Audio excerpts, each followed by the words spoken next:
So you have decided you are going to start with 3D printing. Very nice, very smart.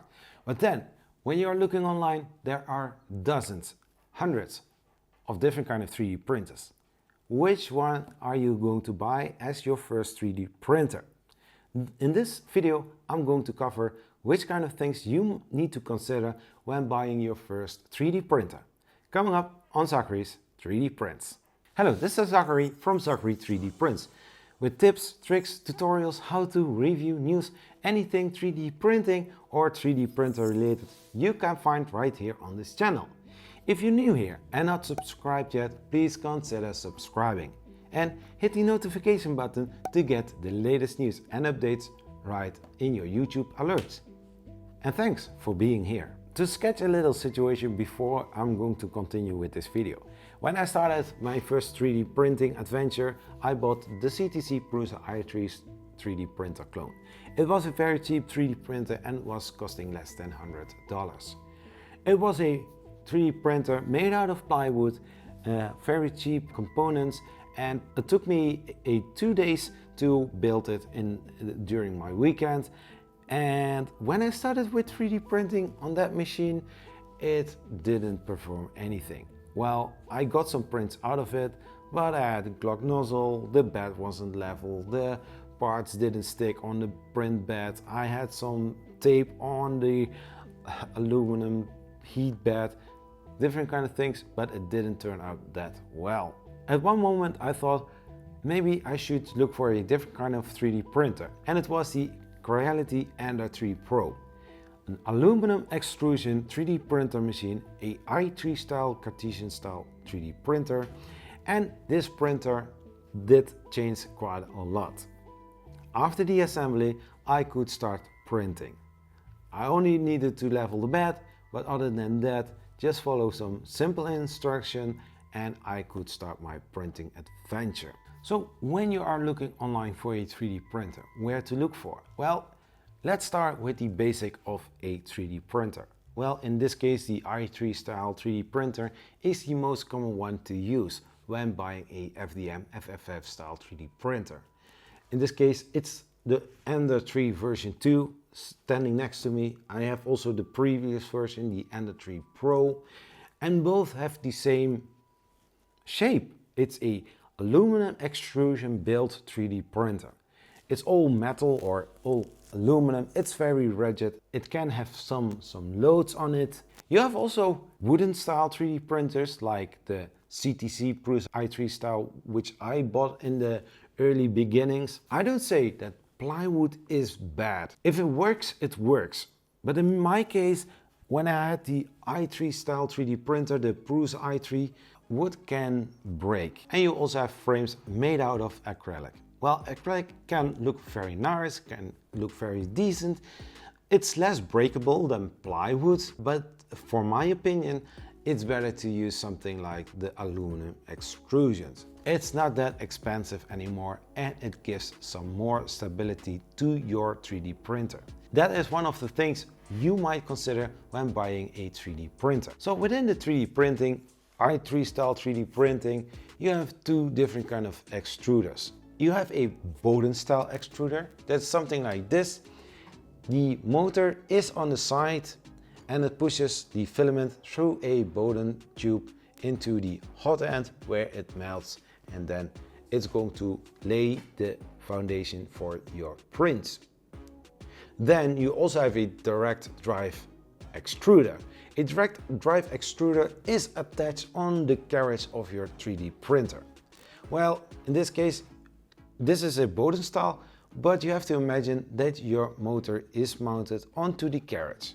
So that means that when your carriage is moving back and forth over the x-axis, it causes that there is also more weight on here as well. So when you are going to choose for a direct drive extruder setup, then check also for a dual z-axis on your 3D printer, because it can give some little swag here on the right side of the i3 style 3D printer. For example, the direct drive you can also find on my Prusa i3 MK2 3D printer clone.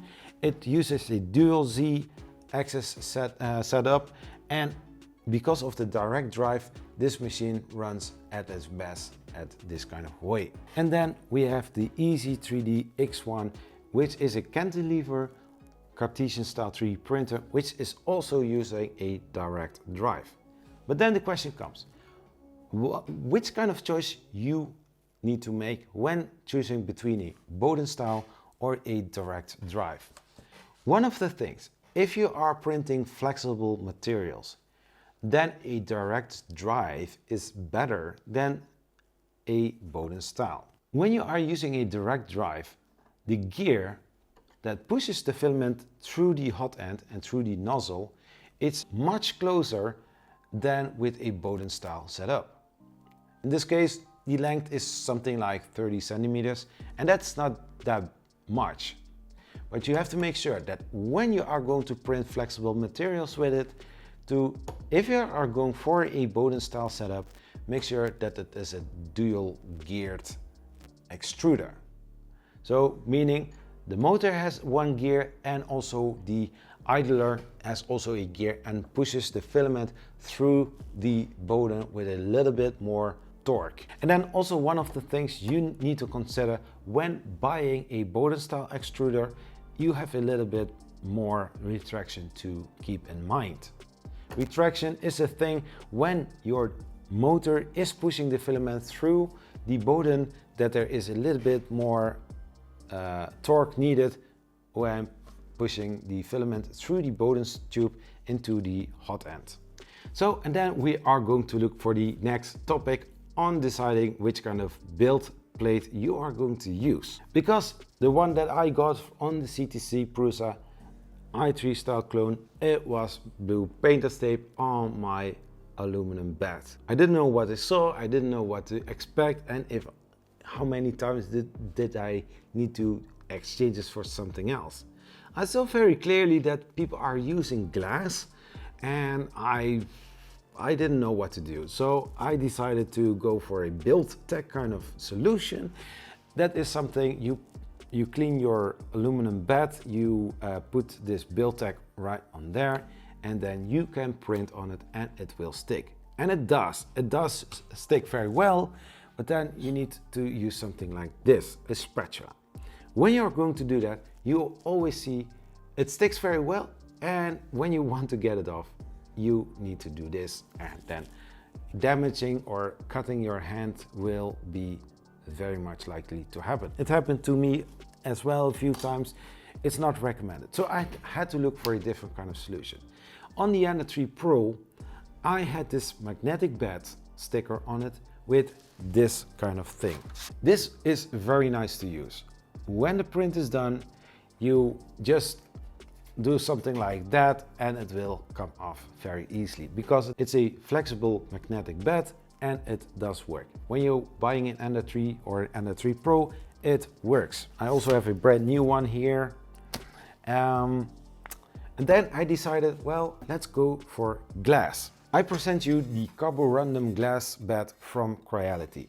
It's a carbon coating on top of a glass bed, and when you are going to print something on it, it will stick. So in the 3D printing community, there is a site that chooses for glass. I have on the Anet ET4, I have glass. I have on the Ender 3 version 2, I have glass.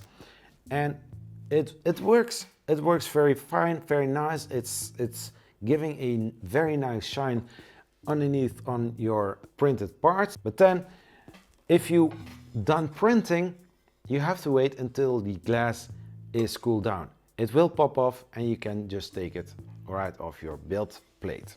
There's another option, and that is called a spring steel sheet. There are spring steel sheets with textured surface and also a very smooth surface. This yellow stuff that you are seeing is PI or PEI coating.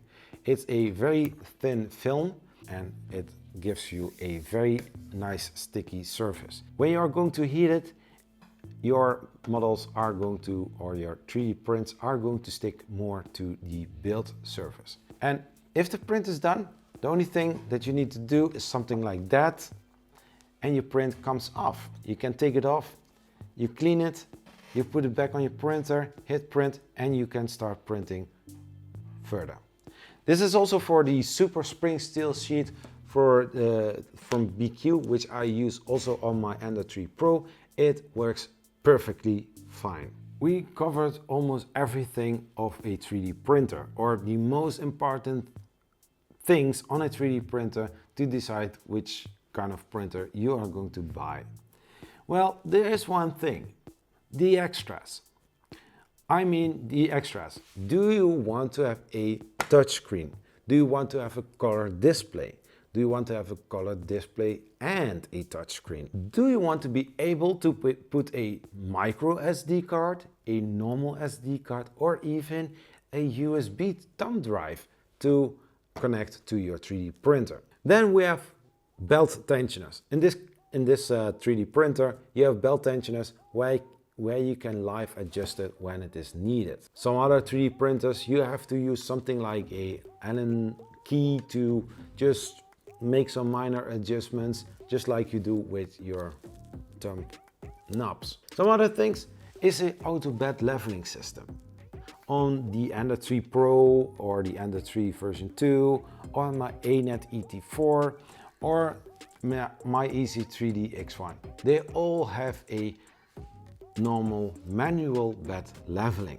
However, the Anet ET4 has a little probe which can be used as a bed leveling system, an ABL. ABLs comes in two different kind of forms. One is the BL Touch. It's a wide probe kind of thing with a little needle. And then you have also the inductive ABL sensor. It's a long cylinder kind of shape with some threads, and on the bottom you will see or a white or a orange or a blue or maybe a black plastic cap, and with that it does almost the same kind of thing. Both the BL Touch and the ABL inductive sensor, or the one that I'm using on the Anet ET4, and they always work the same. They uses the probe to measure at certain points on your heat bed or on your bed if the bed is at that point level or not. It's called mesh bed leveling. After that, when you are going to start with a 3D print, you print and it runs automatically an ABL procedure or an auto bed leveling procedure. So that is the basic thing of a auto bed leveling system. Then you also have a filament run out sensor, power resume function. Those two, when something happens with your filament, you can continue with changing your filament and then hit resume, and your prints are going to continue with printing.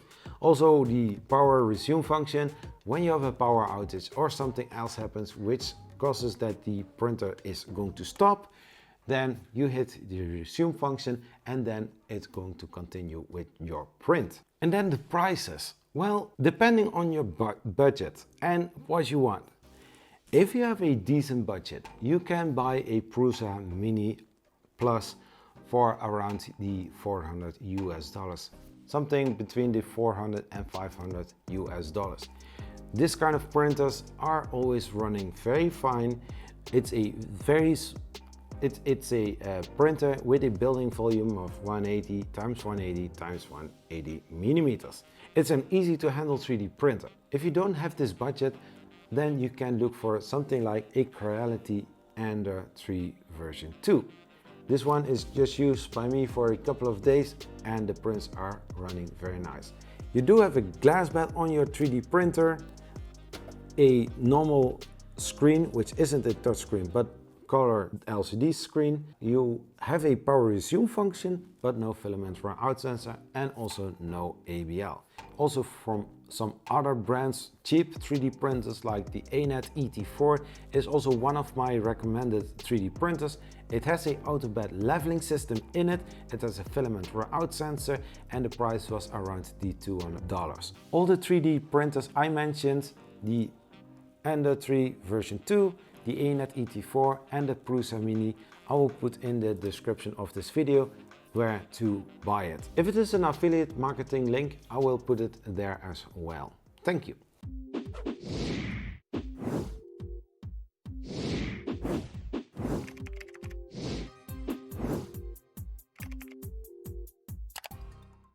This video is supported by these Patreon supporters: Tony, Shannon, Lloyd Moses and Michael. Thank you for your awesome support. You can also support this channel by checking the link in the description of this video. Thank you. So to wrap up this video, when you are going to look for a 3D printer, it can be quite challenging because there are many 3D printers on the market. But I hope with this video to make some decisions easier on that as well. As mentioned, I put some links of some 3D printers that I can recommend using as a first starter 3D printer. However, with the tips I gave during the video, you can also look on AliExpress, Amazon or other online shops to buy your first 3D printer. So if you're still watching this video, thank you, you are amazing. On the outcut, there's some recommended videos worth watching. And while you're out there, please check out the merch store to support this channel as well.